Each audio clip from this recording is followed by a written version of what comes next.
하나님 말씀 신명기 6장입니다. 신명기 6장 4절에서 11절 말씀입니다.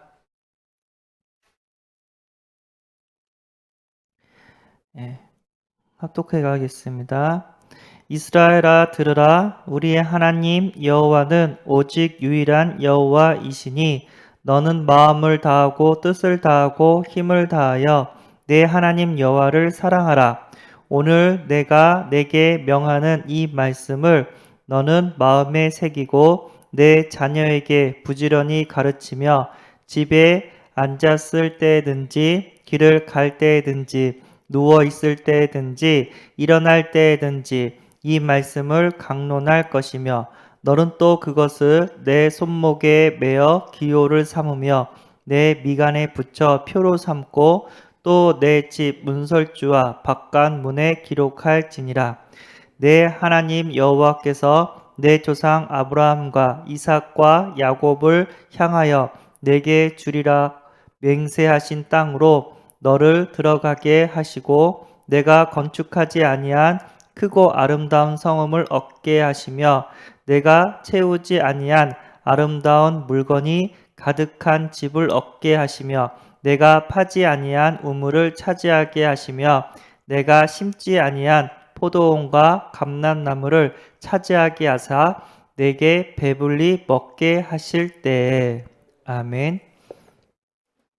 오늘은 하나님이 주신 언약, 언약이란 말씀으로 약속, 강단 말씀이 약속이었네요. 함께 은혜를 나누고자 합니다.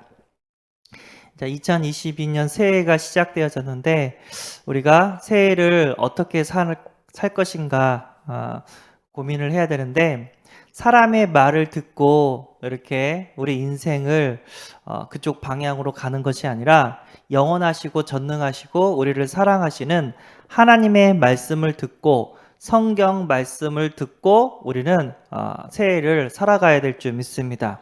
하나님은요 말씀으로 역사하고 계시고요 지금도 살아서 우리와 함께 계시는 줄 믿습니다. 그래서 사람의 말을 듣고 가는 것이 아니라 하나님의 말씀을 듣고 가면 반드시 승리하게 되는 줄 믿습니다. 하나님께서는 우리에게 그리스도 복음을 주셨어요. 예수는 그리스도, 모든 문제 해결자.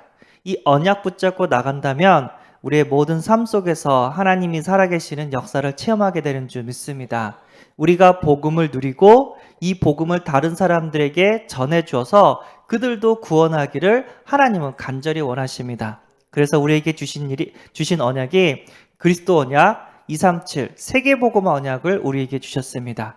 그러면 어떻게 복음을 누리고 어떻게 세계복음화를 해야 될까? 성경을 보면 알아요.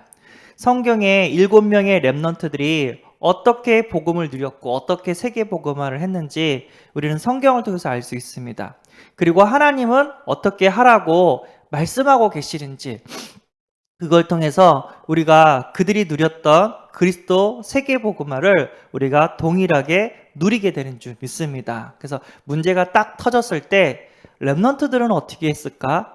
예수님은 뭐라고 말씀하셨지? 하나님은 뭐라고 말씀하셨지? 하면서 성경을 찾아보세요. 그러면 그 성경에 받았던 그 응답이 우리에게 동일하게 역사하고 동일한 응답을 주실 줄 믿습니다. 아멘. 세계복음화를 잘한 렘넌트 대표적인 사람이 바울이었죠. 바울은 어떻게 세계복음화를 했지? 어떻게 전도 선교를 했지? 바울은 가는 곳마다 전도팀과 함께 어디를 들어갔냐면 회당에 들어갔어요. 회당에서 담대히 예수가 그리스도인 사실을 증거했단 말이에요. 성경을 통해서 그리고 현장의 많은 역사를 통해서 증거를 했단 말이에요. 거기에서 나온 제자들을 따로 이렇게요 말씀 운동을 말씀 양육을 시켰습니다. 그래서 에베소에서 보면은요 바울은 석 달 동안 회당에서 담대히 예수가 그리스도인 사실을 증언했다고 했습니다. 그 중에 그 얘기를 듣고 비방하는 사람이 있고 그 말씀을 듣고 구원받은 사람이 있었다고 했습니다. 그래서 그 말씀을 듣은 그 사람들에게 따로 두란노 서원으로 이렇게 데려와서 2년 동안 계속해서 하나님의 말씀을 더욱더 이렇게 가르쳤다고 했습니다. 그랬더니 어떤 일이 벌어지냐면 아시아에 있는 지역에 유대인이나 헬라인이나 예수가 그리스도라는 사실을 다 한 번씩 듣게 되는 역사가 일어나게 됐다고 합니다. 똑같이 우리가 그 바울의 전도 전략으로 우리가 2022년을 살게 된다면 똑같이 어떻게 해요? 원단 말씀처럼 다 주의 말씀을 듣게 하는 역사가 일어나게 되는 줄 믿습니다. 바울은 다른 거 전하지 않았어요. 담대하게 예수가 그리스도라는 사실을 전해줬고 그 중에 나온 제자들을 따로 이렇게 뽑아서 말씀 운동을 일으켰다는 거예요. 우리가 우리 현장에서 구원의 길을 전하고 거기서 만나게 된 제자들을 따로 말씀 양육을 시킨다면 현장을 정복하는 그 현장에 다 예수 그리스도 복음을 전하는 역사를 동일하게 체험하게 되는 줄 믿습니다. 아멘. 1번, 하나님은 약속을 이루시는 하나님이라고 하십니다. 우리의 하나님은 약속을 이루시는 하나님입니다. 렘넌트가 물어봤어요. 목사님, 약속이랑 언약이랑 똑같은 말인데 뭐가 달라요? 예. 하나님의 말씀을 약속이라고 하고 언약이라고도 합니다. 언약은 뭐냐면은 쉽게 얘기해서 제가 영철이한테 영철아, 내가 너한테 100만 원을 내일 100만 원을 줄게 약속을 했어요. 예. 거기에는 법적 효력이 없어요. 그런데 내가 이렇게 영수증 같은 데다가 서약을 했어요. 내가 영철이에게 내일 12시까지 100만 원을 주기로 딱 서약을 하고 지장을 찍었어요. 그럼 그게 뭐가 있냐면 법적 효력이 있어요. 예. 이 사람이 나에게 돈을 빌려갔어요. 근데 안 갚아요. 그 증거가 뭐냐? 이 사람이 나한테 쓴 그 서약이 있어요. 영수증이 있어요. 뭐 그렇게 얘기를 하면 그게 법적 효력이 있는 거예요. 하나님의 말씀을 했는데 이게 글로 적혀 있다는 거예요. 하나님이 약속을 하셨는데 글로 이렇게 적어줬으면 그거는 약속이 언약이 돼요. 거기에 뭐가 있냐면 법적 효력이 생겨버려요. 그러니까 하나님 우리에게 말씀을 주셨는데 약속의 말씀을 주셨는데 언약으로 주셨습니다. 그러면 어떻게 해요? 하나님은 그거를 반드시 이룬다는 뜻인 줄 믿습니다. 예, 우리가 믿는 하나님은 민수기 23장 19절 하나님은 사람이 아니시니 거짓말을 하지 않으시고 인생이 아니시니 후회가 없으시도다. 어찌 그 말씀하신 바를 행하지 않으시며 하신 말씀을 실행하지 않으시랴. 예. 하나님은요 거짓말을 못 하신대요. 하나님은요 우리처럼 후회를 안 하신대요. 그리고 하나님은요 말씀하신 바를 반드시 행하신다고 합니다. 내가 언약을 딱 붙잡으면 하나님께서 말씀하신 것을 행하신다고 했습니다. 그리스도 세계복음화 언약을 딱 붙잡으면 하나님께서 우리에게 세계복음화 하시게 하고 세계복음화에 필요한 모든 것들을 우리에게 더해 주시는 줄 믿습니다. 이 땅에서 하나님과 함께하며 행복하게 살다가 천국 가는 인생인데 뭐하고 사냐? 오늘 보니까 전도하며 살고 예배드리며 살고 감사하며 살면 되는 줄 믿습니다. 예. 그 성경의 렘넌트들이 어떻게 살았냐? 예. 사도행전 2장 24절 바울은요 어떻게 해요? 내가 달려갈 길과 주 예수께 받은 사명 곧 하나님의 은혜의 복음을 증언하는 일을 마치려 하면은 나의 생명조차 조금도 귀한 것으로 여기지 아니하노라 했습니다. 뭐 했죠? 예, 전도했다는 거예요. 그리고 로마서 12장 1절에서 2절 주님과 동행하고 주님께 예배드리는 예배자로 살았다고 합니다. 그리고 우리가 데살로니가서 5장 16절에서 18절 뭐라고 했죠? 어떤 상황 속에서도 항상 기뻐하고 쉬지 말고 기도하고 범사에 감사하는 인생을 살았다고 합니다. 성경의 렘넌트들이 전도자로 예배자로 감사자로 살았답니다. 예, 그게 우리가 살아가는 방법인 줄 믿습니다. 제가 첫회에 얘기했죠. 우리의 인생을 어떻게 살아야 되는지 7명의 렘넌트들이 걸어갔던 그런 신앙의 발자취를 따라가면 되고 예수님께서 하나님께서 말씀하신 언약을 붙잡으면 된다고 말씀했죠. 그러면 절대 후회 없는 인생을 살게 되는 줄 믿습니다. 우리 목사님께서 교회를 개척하실 때 노회장님이 주신 말씀 마태복음 16장 16절 개척 예배를 이렇게 주셨다고 했습니다. 주는 그리스도시요 살아계신 하나님의 아들이시나이다. 예수님은 죄와 사탄과 하나님 떠난 모든 문제를 해결해 주셨다. 그 예수님을 주인으로 고백하는 자는 어떻게 한다고요? 음부의 권세가 이기지 못하고 주님께서 교회를 세우시고 천국 열쇠를 주신다고 말씀하셨습니다. 그럼 천국 열쇠, 내가 이 땅에서 기도하면 하나님께서 어떻게 한다? 다 응답해 주시고 축복해 주시는 줄 믿습니다. 그거 붙잡고 오직 믿음으로, 의인은 오직 믿음으로 살리라. 믿음으로 살면 됩니다. 어려움이 오고 안 좋은 환경이 있고 답답한 일이 있을 때 사람 의지하지 말고 돈 의지하지 말고 오직 하나님만 의지해라. 그러면 하나님께서 어떻게 한다? 다 채우시고 보살펴 주시고 성령으로 역사해 주신다. 믿음으로만 살면 되는 줄 믿습니다. 지금까지 우리가 어떻게 해요? 여기까지 온 것 자체도 하나님의 돌보심과 하나님의 은혜였음을 고백합니다. 우리 새은혜교회는요, 히브리서 4장 16절 말씀을 붙잡고 이렇게 만든 교회 이름입니다. 뭐라 했죠? 그러므로 우리는 긍휼하심을 따라 어떻게 해요? 긍휼하심을 받고 때를 따라 돕는 은혜를 얻기 위하여 은혜의 보좌 앞에 담대히 나아갈 것이니라. 아멘.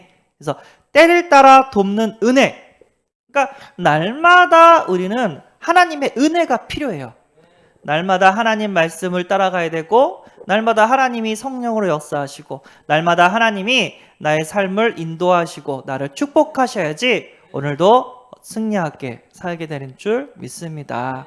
그래서 한 번 은혜 받고 끝나는 인생이 아니라 일평생 은혜 받으며 하나님과 함께하며 사는 우리 성도님이 새은혜교회 성도님인 줄 믿습니다. 아멘.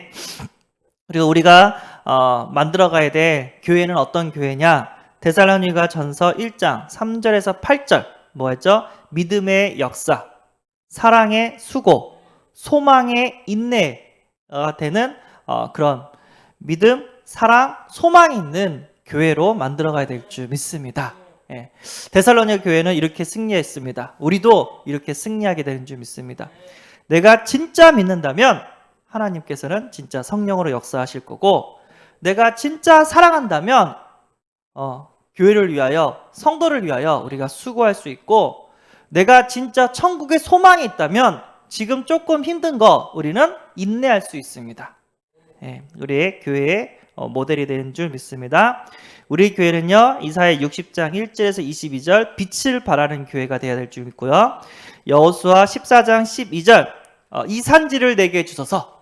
하나님 우리 교회를 이곳에 보내주셨는데 하나님 이 땅을 여기 있는 지역을 우리에게 주옵소서.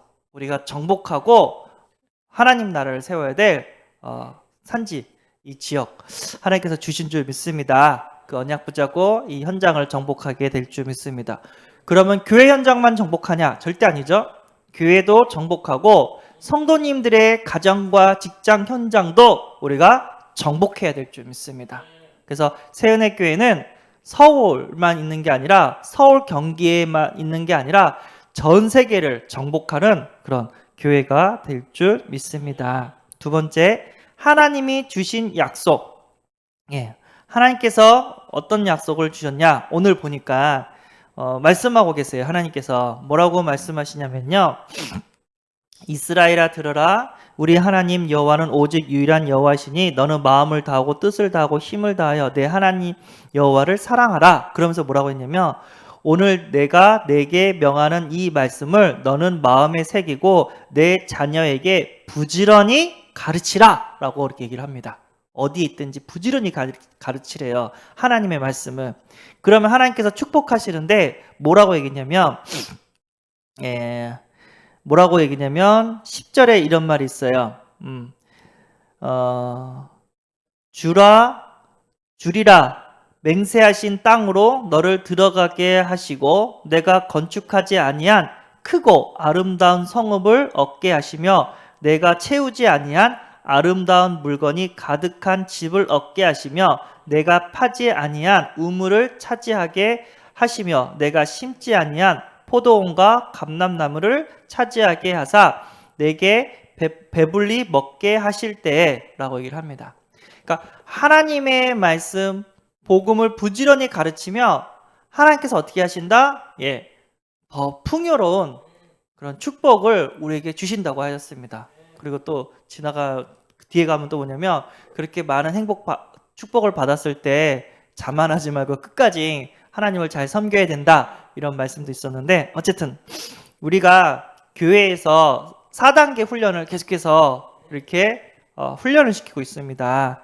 이 말씀을 부지런히 우리가 배운다면 하나님께서 전도자의 그런 모든 필요를 채워주시는 줄 믿습니다.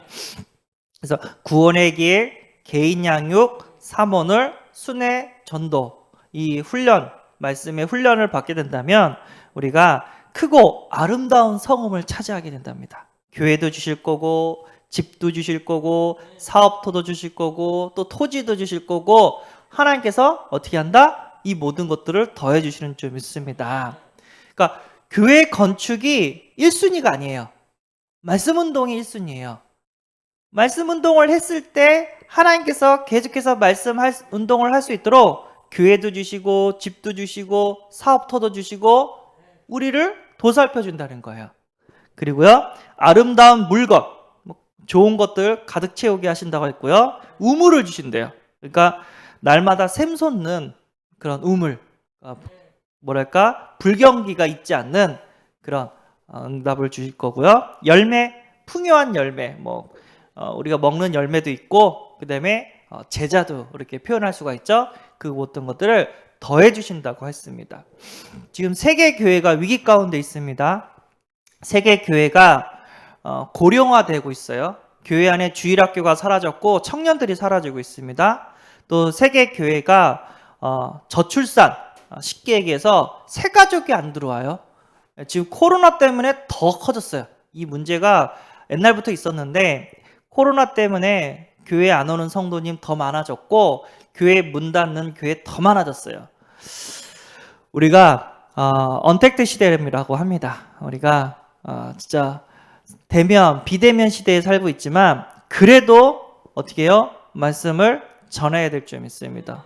만나지 못해도 전화하고 만나지 못해도 영상통화하고 문자 보내고 그리고 평상시 우리 아무리 그래도 이제 항상 만나는 사람도 있잖아요. 직장 동료라든가 가족이라든가 이웃집이라든가 그런 분들한테는 만남 가운데도 계속해서 예수가 그리스도라는 사실을 우리는 전해줘야 될 줄 믿습니다. 어떻게 보면 아주 미련해 봐요. 쟤는 맨날 예수만 전한다. 어떻게 보면 미련해요. 근데 이 미련한 것이 하나님의 능력이 된다고 합니다. 나는 복음만 전했는데 하나님은 어떻게 해요? 나를 강국으로, 나를 왕으로, 나를 그 높은 자리로 하나님은 이렇게 축복하십니다.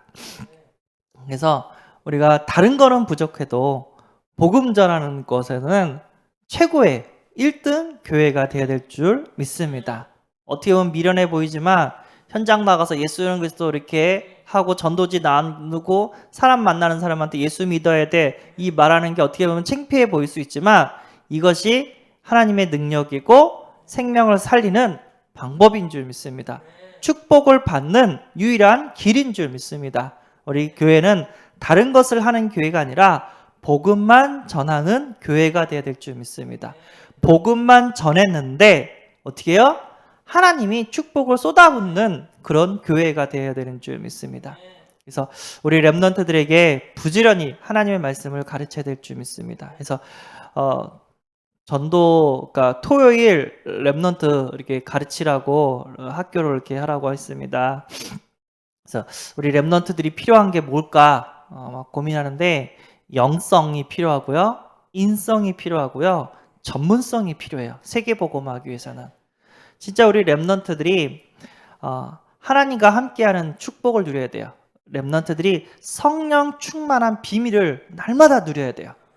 하나님과 함께하고 이 성령 충만한 비밀을 누리면서 하나님의 역사를 체험하는 렘넌트로 우리는 세워야 될 줄 믿습니다. 그러면 어디 가든지 그 사람은 그냥 하나님이 형통의 축복을 쏟아 부어주시는 줄 믿습니다. 두 번째, 인성이 있어야 돼요. 누구를 만나든지 우리 렘넌트 때문에 복을 받아야 되는 줄 믿습니다. 예, 렘넌트들이 사람들이 봤을 때, 야, 쟤 진짜 멋있다. 쟤처럼 성령 충만한 사람 못 봤다. 쟤는 진짜 하나님이 도우신다. 이것들이 보여줘야 돼요. 우리 렘넌트들이 사람과 인간관계가 나쁜 게 아니라 렘넌트를 보면 사람들이 또 만나고 싶고 또 듣고 싶고 그런 사람이 돼야 돼요. 그래서 인성, 사람을 배려하고 섬길 줄 알고 도울 줄 아는 인성의 사람이 돼야 될 줄 믿습니다. 사람을 돕는다는 건 쉬운 일이 아니에요. 그러나 내가 하나님의 은혜를 받으면, 하나님의 축복을 받으면 도와줄 수 있는 줄 믿습니다. 요셉은 형들이 왕따시키고 죽이려고 했지만 하나님의 축복을 받으니까 형님들을 그 굶주림 가운데 다 살려내는 그런 응답을 받았습니다. 그러니까 복음이 있으면 인성도 있어야 될 줄 믿습니다. 예수님께서는 하나님 사랑, 이웃 사랑을 어떻게 했다고요? 명령하셨습니다. 우리 렘넌트들은 진짜 사이가 좋고 사랑받는 인성을 갖춘 렘넌트가 되어야 될 줄 믿습니다. 그리고 렘넌트 때 세계복음할 수 있는 달란트를 찾아줘야 되는 줄 믿습니다. 그래서 전문성, 그래서 목사님이 렘넌트한테 언어도 가르쳐줘라. 그리고 렘넌트들에게 악기도 꼭 가르쳐줘라. 그리고 렘넌트들이 거지처럼 살지 않도록 뭔가가 하나를 똑부러지게 잘할 수 있는 전문성을 찾아줘라. 예, 이렇게 해야 될 줄 믿습니다. 제가 청년부를 담당하고 있는데 이 세 가지가 부족해요. 영성이 있는데 인성이 없네. 영성과 인성은 있는데 달란트를 이렇게 찾지를 못했네. 그러니까 일할 곳이 없어. 너무 가슴이 아파요. 그래서 그나마 좀 있습니다. 택배? 예. 가슴이 아파요. 또 인성이 없어요. 인간관계가 안 좋아. 누구들 가든지 웃으면서 서로 교제하고 서로를 위해서 이렇게 사랑을 나누고 좋은 거 있으면 서로 나누고 뭔가 이렇게 해야 되는데 인성이 없어요. 그러니까 인성은 뭐냐면 밑에 사람과 사이좋게 지내는 게 아니라 윗사람과도 사이가 좋아야 되고 아랫사람과도 사이가 좋아야 되고 자기 동료, 친구들과도 사이가 좋아야 돼요. 누구를 만나든지 복을 전하는 그런 사람이 돼야 됩니다. 그래서 저도 막 느껴요. 우리 청년들도 그렇고 우리 렘넌트도 어린 렘넌트도 그렇고 영성, 인성, 전문성 이 세 가지만 있어도 걔는 반드시 세계복음할 수 있다. 저는 이렇게 확실합니다. 그런 학교를 만들어서 우리 세계복음 렘넌트를 세워야 될 줄 믿습니다. 하나님이 주신 약속, 하나님이 주신 언약을 붙잡기를 바랍니다. 성경에 있는 것은 하나님의 언약인 줄 믿습니다. 어떻게 승리할 수 있냐? 7명의 렘넌트들이 어떻게 했지? 예수님은 뭐라고 말씀하시지? 하나님은 뭐라고 말씀하시지? 성경을 보면은 우리가 승리하게 되는 줄 믿습니다. 기도하겠습니다. 하나님 감사합니다. 한 해를 말씀으로 마무리하게 하시고 새해를 말씀으로 시작하게 하심에 감사합니다. 하나님, 하나님의 약속, 하나님의 언약을 붙잡고 7명의 렘넌트가 누렸던 삶을 살며 세계복음하게 하여 주옵소서. 그리고 또 어린이 수련회 가운데 있습니다. 우리 새은혜교회 렘넌트들이 진짜 은혜 받는 시간표를 허락하여 주시고 우리 어린이들에게 성령 충만을 부어 주옵소서. 영성과 인성과 전문성의 축복을 허락하여 주옵소서. 우리가 교회 훈련을 통해서 모든 현장을 정복하고 하늘의 축복을 받는 교회가 되게 하여 주옵소서. 우리 주 예수 그리스도의 이름으로 기도함나이다. 아멘. 하늘에 계신 우리 아버지여, 이름이 거룩히 여김을 받으시오며 나라의 임하옵시며 뜻이 하늘에서 이룬 것 같이 땅에서도 이루어지이다. 오늘날 우리에게 일용할 양식을 주옵시고 우리가 우리에게 죄 지은 자를 사해 준 것 같이 우리 죄를 사하여 주옵시고 우리를 시험에 들게 하지 마옵시고 다만 악에서 구하옵소서. 대개의 나라와 권세와 영광이 아버지께 영원히 있사옵나이다. 아멘. 기도하시기 바랍니다.